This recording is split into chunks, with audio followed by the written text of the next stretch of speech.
have today Isami Ayala Palazzo, Director of Palm Beach County Facilities and Operations. With her today also is Eric McClellan, and he is also part of that department. Just want to give you a nod, Eric. Great to see you today.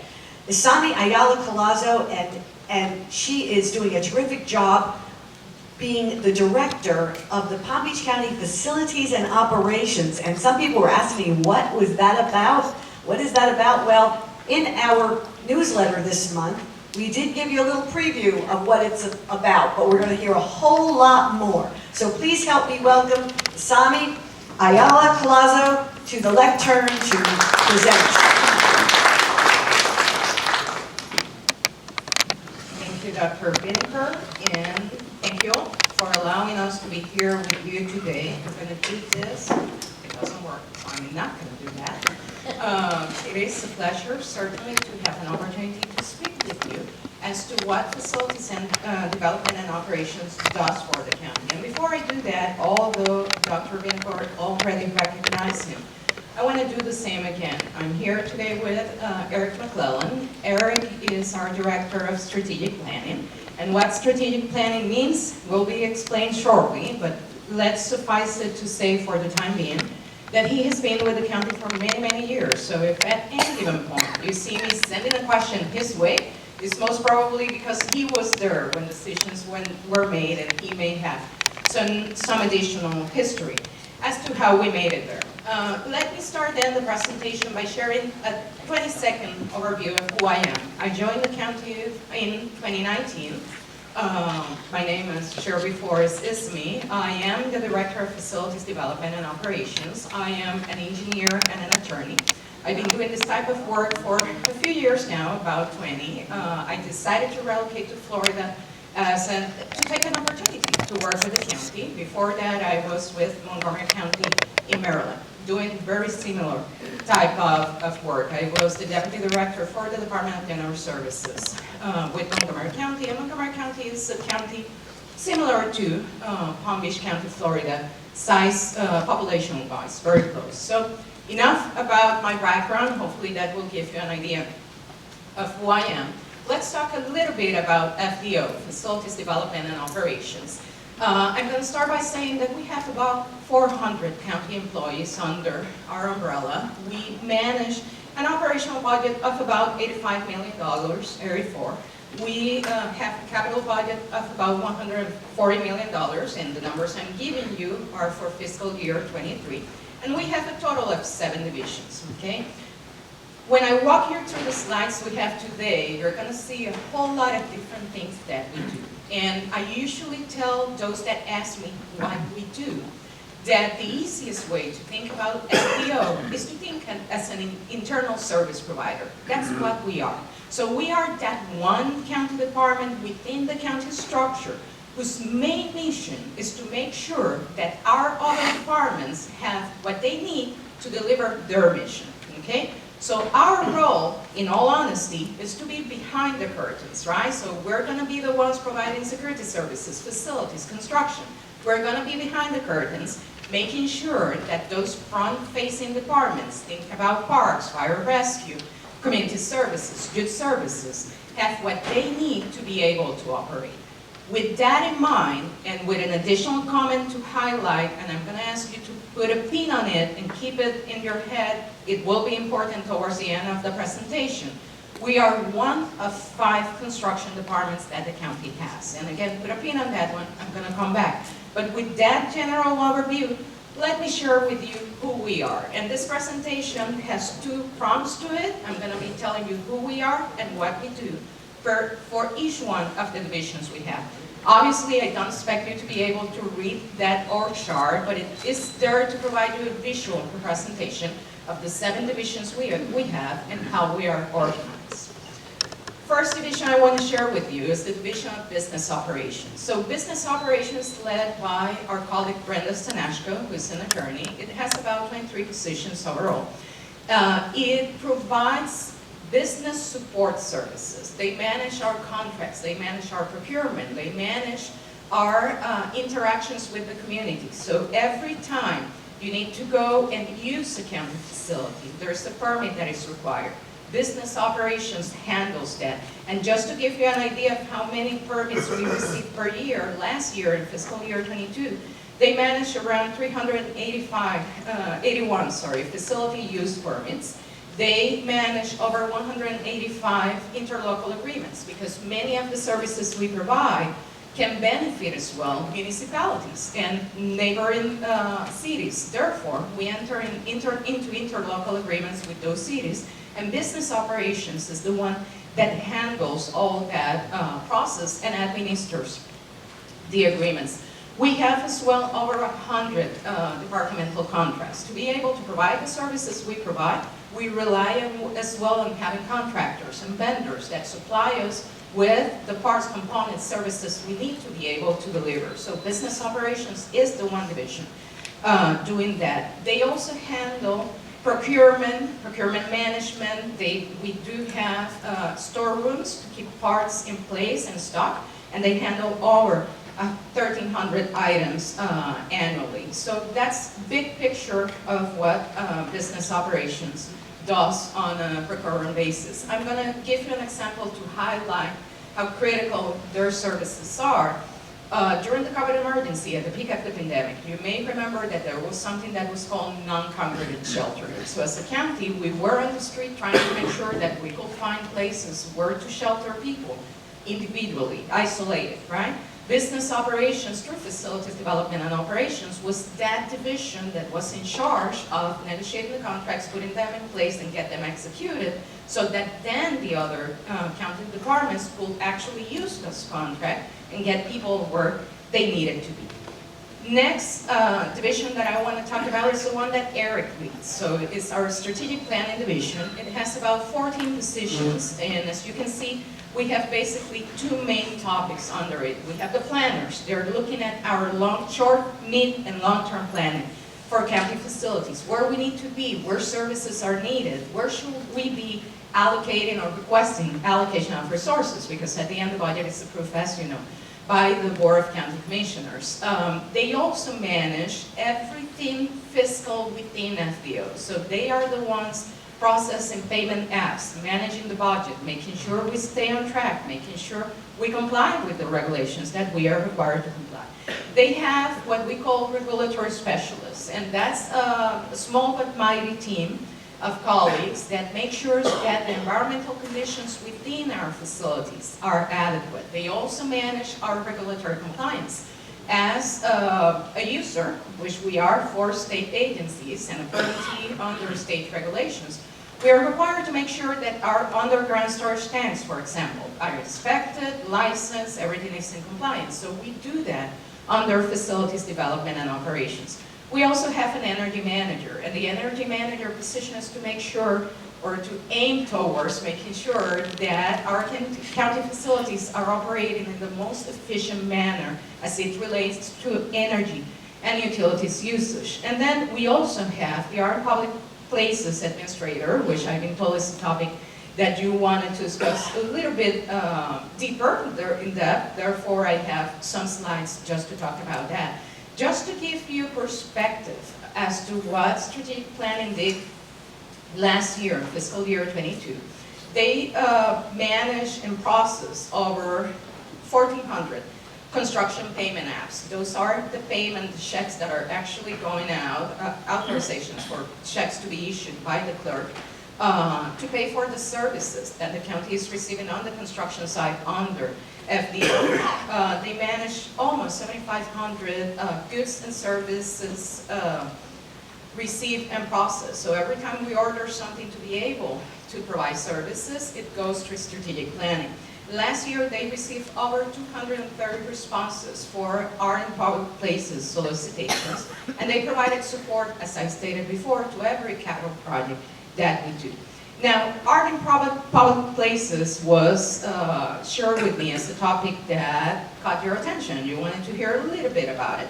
The county has a public art program administrator, maybe you know her. Her name is Elena Tobisinger, and she oversees the county's public art program. We also have a public art committee that is appointed by the Board of County Commissioners. It has 9 members serving on a 3-year term, each one of them.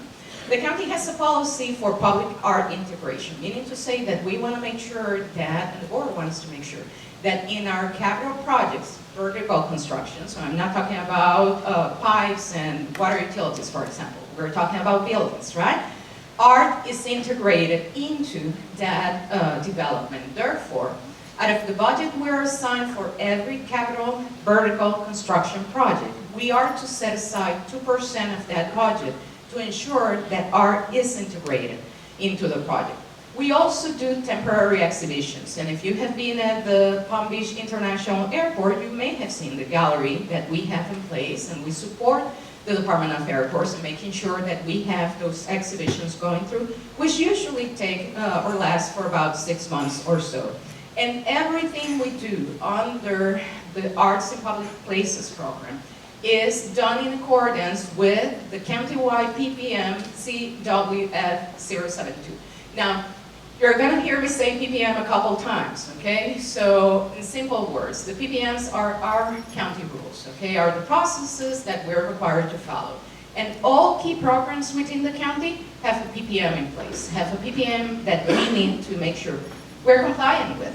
So, a few representative projects we have completed in the past years. About a year and a half ago, 2 years, we completed On My Way, which is that mural that you see at the Palm Tran South headquarters facility.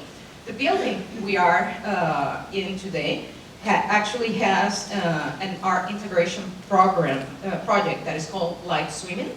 Okay? And then at 4 Points, the 4-point buildings, which houses, maybe you have been there or not, consumer affairs, purchasing, the Office of Equal Business Opportunity, youth services. We have a project that is entitled Win Through 4 Points. Okay? Ongoing projects, some that you will see within the next year or so, I will say. We have the Supervisor of Elections production facility under construction. That one is located at Cherry Road. The art integration project for that facility will be the one entitled Boat. So you can see the 4 boxes with the flamingo representing the voting process. And then you probably also know that we have the Canyons Branch Library under construction. The art integration project for that one is entitled Opening Minds, okay? And the columns in the entrance to the library will be surrounded, wrapped by different panels with quotes from different books, okay? Basically telling the history. So we're really looking forward both projects. I expect they will be beautiful, and I hope when you get to see them, you will agree with me. Fleet Management Services, who we are. That's a division that is led by Sarah Burnham, who's a very much experienced fleet manager. We have about 60 colleagues that work under that division. And something that not everyone knows, we under FDO Fleet Management are responsible for the county's fleet, okay? So Sarah and her team manages about 4,600 units of equipment or assets. We also manage the fuel network that provides fuel stations, tanks, and the like, for county vehicles, fire rescue, and PBSO. Okay, so that's important because as I told you at the beginning of this presentation, we are an internal service provider. So we are the ones providing that support so that other offices can operate. They run your typical fleet management operation. They're doing everything that you can imagine. They're doing preventative service, corrective service. They're maintaining the vehicles. They're fueling around. They supply our generators with fuel. They provide tire services. They go help county vehicles and drivers if a vehicle fails on the road. So it's a comprehensive operation that takes place. We have, as you can see there, 15 fuel sites throughout the county, about 4 million gallons of fuel that were dispensed last year, 4,600 assets. They processed almost 13,000 work orders last year, which I personally find amazing, and just highlighting the work they do. And they have a 98% positive customer service results, which I think speaks as to the commitment that our workforce has. Next division that I would like to highlight within FBO is facilities management. Facilities is led by Mark Basinga. We're talking about 173 positions under this division. And this is the division that makes sure that the facilities can continue to operate. So think about your plumbers, your electricians, your irrigation technicians, your door technicians. You know, that's the division within the county that is making sure that the buildings are functioning as they should, right? They also oversee parking operations. You may know, if you have gone downtown, that the county has and operates a couple of parking structures in the downtown area. So that falls under facilities management as well. We run a 24/7 operation, so we have quite a few facilities that never stop, right? Think about support that we may provide to fire stations. Think about our emergency operations system. Think about our shelters, right? So the same way they operate on 24/7, we are needed and we are required to be there to provide 24/7 operations and support. The county has over 800 buildings. That translates into about 40 million square feet. So it's a hefty operation to sustain. Last year, they managed just over 41,000 work orders. Every work order is a work assignment to do something in one of those buildings. They provided just over 2,000 after-hours emergency response. And they also have a very high positive customer survey responses. As I shared with you before, they're constantly providing services from custodial, groundskeeping, plumbing, electrical. They make sure that the facilities are in fact operating as needed. Electronic Services and Security, division led by Gilbert Morales. He has about 90 employees. And this is the division within FDO, within the county, that provides for access control, right? So if you have been around our county facilities, many of them have electronic access restrictions, right? So they issue every badge that is required for a county employee to be able to circulate through county facilities. They manage our fire and intrusion alarms. We do our inspections, we make sure they are certified and in compliance, we respond to failure notices and activations when that happens, and that is done through this division. They also manage the radio systems, and I'm going to go ahead and transition to this next slide, because this is something that maybe you don't know. The county has 14 radio systems, and we provide basically the backbone for the emergency radio communication system. That means that tied to our system, there are 69 agencies and almost 24,000 active radios. We're providing support to PBSO, to fire and rescue, to those first responders that are on the street, so to speak, making sure you're sure, right? And everything is going well. We install and operate and manage the CCTV system and radio system and AV audiovisual system for county facilities. So if you go to the chambers and something happens and you cannot see the presentation that is going on, it's usually our staff in the background making sure, fixing the problem, that we go back and audio is happening and video is happening and everything is running as it should. Property and real estate management, I believe this one is another topic of interest for this group. This is a small but mighty division within FDO. We have about 11 positions within property and real estate management. The division is led by Ms. Corby Bugaida, who is also an attorney. And the easy way to think about PREM is the county's real estate agent, as simple as that, right? That's the division that, per ordinance, has the responsibility to administer what we call core, county-owned real estate. Okay, so that's, amongst many other things that they do, is PREM's primary mission.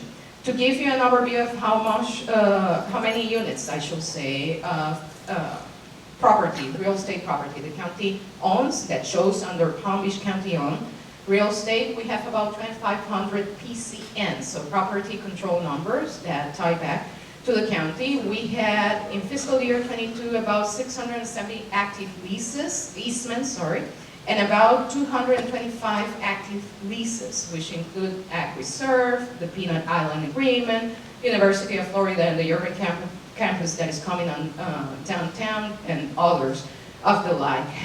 Last year, we completed 23 acquisitions and 4 dispositions. And I believe the question as to how do we acquire property and dispose of the same is one of interest. So I have a little bit of an overview here. As I shared with you before, we have, or the county has, what is called the Real Property Acquisition, Disposition, and Leasing Ordinance. That's the county ordinance that tells PREM, that tells the real estate director what she can and cannot do.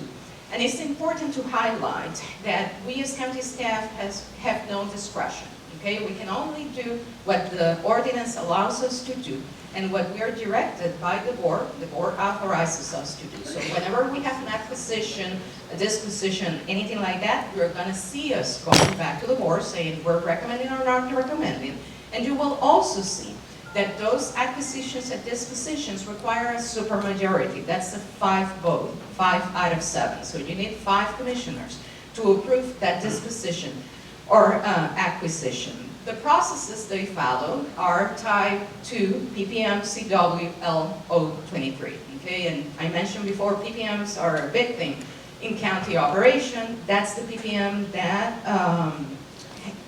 directs, controls how we acquire and dispose of property.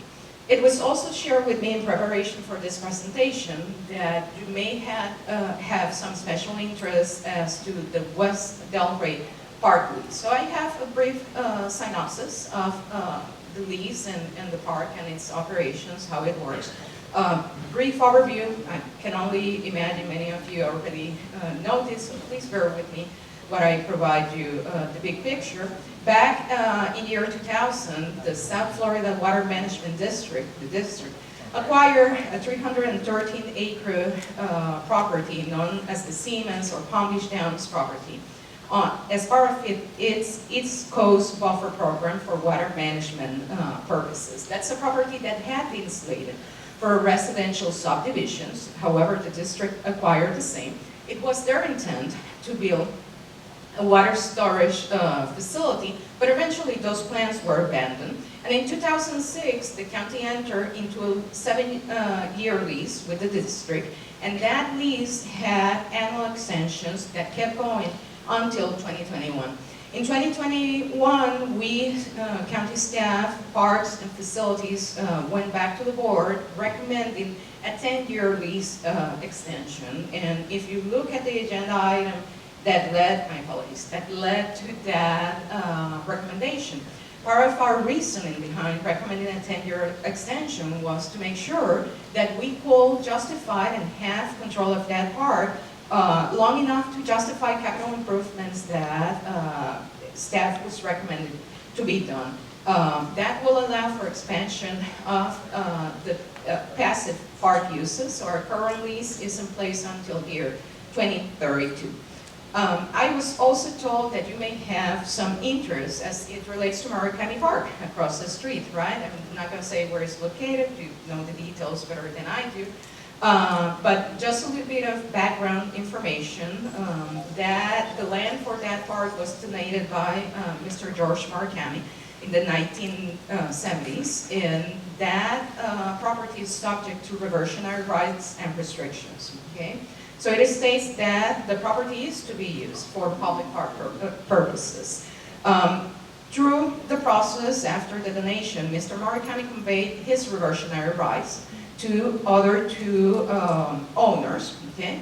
And those owners, until very recently, had the reversionary rights. A few years ago, the county staff went to the Board of County Commissioners with the intent of further developing the park in compliance with the approved master plan to develop a ryokan, Japanese hotel. And that was approved. We proceeded to put together the different pieces to allow for the development and came across the reality that the reversionary rights and the restrictions were still in place with those new owners that I mentioned before. Therefore, in February 2023, we county staff went back to the board with a recommendation of accepting a quitclaim deed from the beneficiaries of the reversionary rights. That item was approved just a couple months ago. We're working with them in the final execution of the quitclaim deed, which I believe was executed just a few days ago.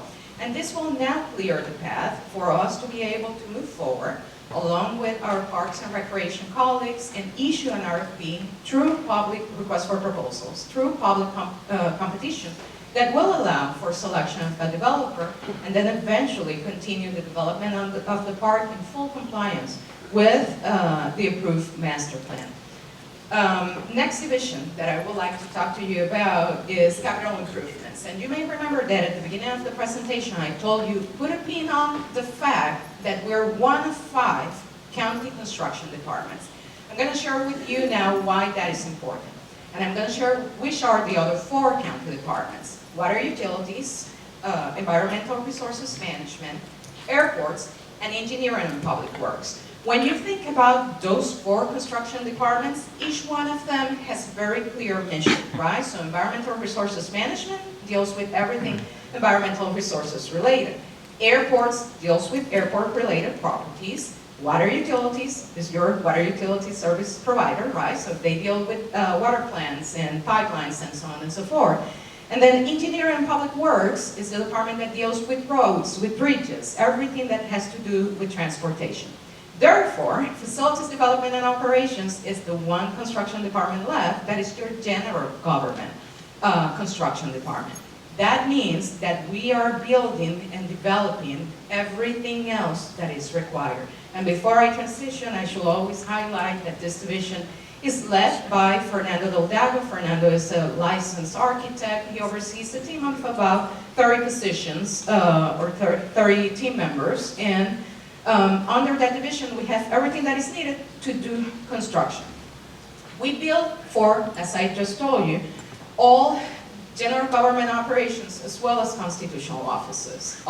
So we build for the clerk, for the court, for PBSO.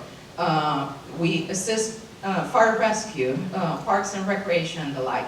So you will see that we have quite a few projects going around. I cannot say it any other way. Last year, in average, we had about 600 open projects. We received 241 project assignment requests. Those were new projects that came in last year. We completed 258, and we approved or handled over 140 consultant services authorization. The consultant services authorization is the document that we use to authorize design on a given project. I'm going to walk you through a few of our recent accomplishments and projects completed, I would say, within the last 2 or 3 years or so. Late in 2020, we opened the Lake Village at the Glades. That has now been renamed Melissa's Place.